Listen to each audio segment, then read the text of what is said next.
അധികാര തർക്കത്തിൽ പ്രവർത്തനങ്ങൾ താളം തെറ്റി സർവകലാശാലകളുടെ പ്രവർത്തനം. കേരള സർവകലാശാലയിൽ സിൻഡിക്കേറ്റ് അംഗങ്ങൾ പറയുന്നത് കേൾക്കരുത് എന്ന് ജീവനക്കാരോട് വൈസ് ചാൻസലർ നിർദ്ദേശം നൽകി. സാങ്കേതിക സർവകലാശാലയിൽ വിദ്യാർത്ഥികളുടെ സർട്ടിഫിക്കറ്റ് പ്രിന്റ് ചെയ്യാനോ പ്രിന്റ് ചെയ്തവ പോസ്റ്റ് വഴി അയക്കാനോ പണമില്ല. വാഹനങ്ങൾക്ക് ഡീസൽ വാങ്ങാൻ പോലും പണമില്ല എന്ന് കോൺഗ്രസ് അനുകൂല സംഘടനാ നേതാവ് 24നോട് പറഞ്ഞു. മാസം ഏകദേശം 86 ലക്ഷം രൂപ കൊടുത്ത് നമ്മുടെ സോഫ്റ്റ്വെയർ സൈഡ് മെയിൻറ്റെയിൻ ചെയ്യാനുണ്ട്. അതിൻ്റെ കാശും ബ്ലോക്കായിരിക്കുകയാണ്.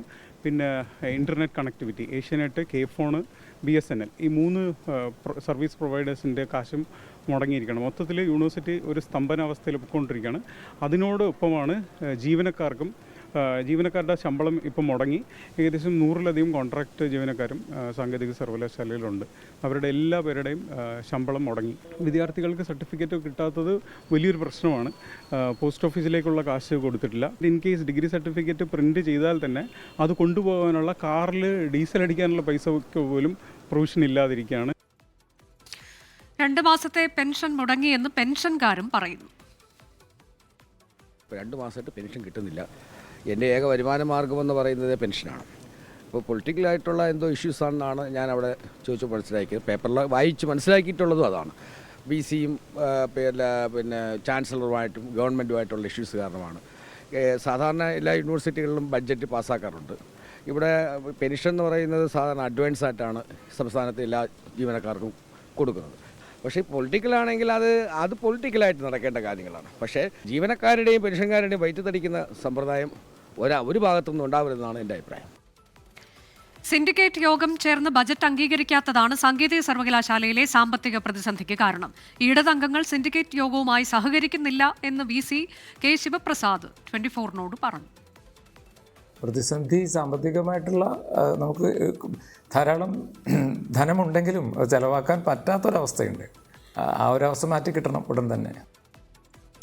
ഉമേഷ് ബാലകൃഷ്ണൻ വിശദാംശങ്ങളുമായി. ഉമേഷ്, ഇതിപ്പോൾ പലതരത്തിലുള്ള പ്രതിസന്ധികളാണ് സർവകലാശാലകളിൽ. വിദ്യാർത്ഥികൾക്ക് മാത്രമല്ല, ഇപ്പോൾ പെൻഷൻകാർക്കും പ്രശ്നമാണ്. വിദ്യാർത്ഥികളെ സംബന്ധിച്ച് അവരുടെ തുടർ പഠനത്തെയൊക്കെ ബാധിക്കുന്ന തരത്തിലേക്ക്, അല്ലെങ്കിൽ ജോലി സാധ്യതകളെ ബാധിക്കുന്ന തരത്തിൽ, ഭാവിയെ തന്നെ ബാധിക്കുന്ന തരത്തിലൊക്കെ വലിയ പ്രതിസന്ധിയാണ്.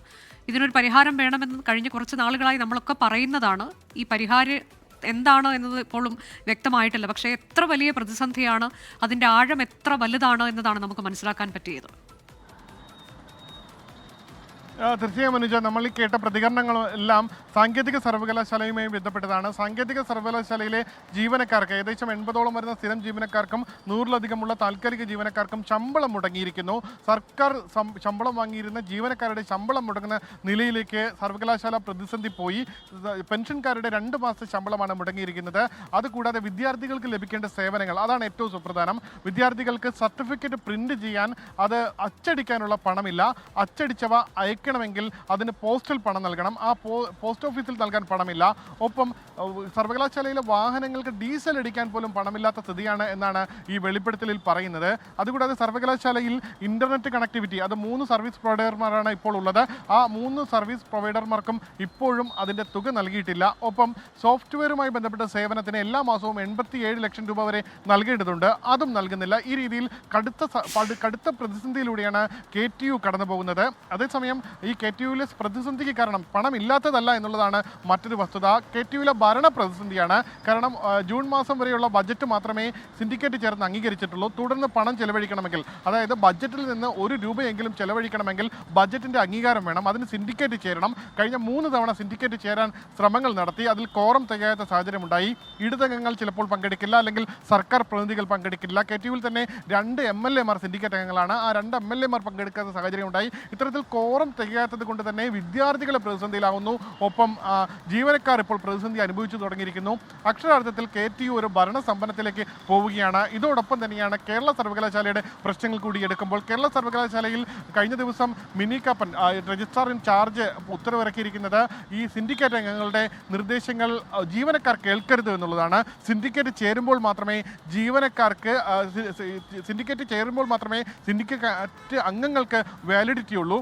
അല്ലാതെ സിൻഡിക്കേറ്റ് അംഗങ്ങൾക്ക് സ്വന്തം നിലയിൽ സർക്കുലർ നൽകാനോ നിർദ്ദേശങ്ങൾ നൽകാനോ കഴിയില്ല. അതുകൊണ്ട് തന്നെ അധികാര തർക്കത്തിലാണ് ഇങ്ങനെയൊക്കെയാണ് സർവകലാശാലകളുടെ പ്രവർത്തനം, വിവിധ സർവകലാശാലകളുടെ പ്രവർത്തനം താളം തെറ്റിയിരിക്കുന്നത് എന്നതിന്റെ വിശദമായ വിവരങ്ങളാണ് ഉമേഷ് ബാലകൃഷ്ണൻ നൽകിയത്.